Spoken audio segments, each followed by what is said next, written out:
ایک چھوٹے سے شہر کے کنارے ایک پرانی جھونپڑی میں بابا مینو بلی اپنے ننھے بیٹے ٹوٹو کے ساتھ رہتا تھا۔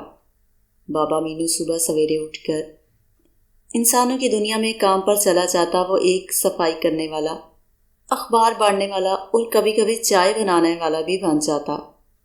شہر کے لوگ حیران ہوتے کہ ایک بلی اتنی محنت کیسے کر سکتی ہے، مگر بابا مینو صرف ایک چیز کی فکر کرتا، ٹوٹو کا پیٹ کبھی خالی نہ رہے۔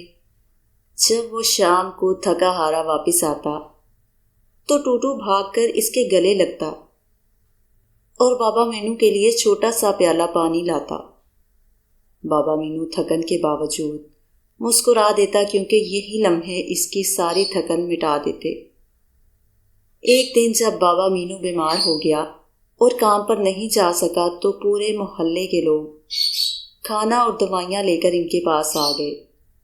سب نے کہا، تم نے سب کی خدمت کی ہے، اب ہماری باری ہے۔ یوں بابا مینو کی محنت اور خلوص نے ان کو عزت اور سکون بھری زندگی دے دی۔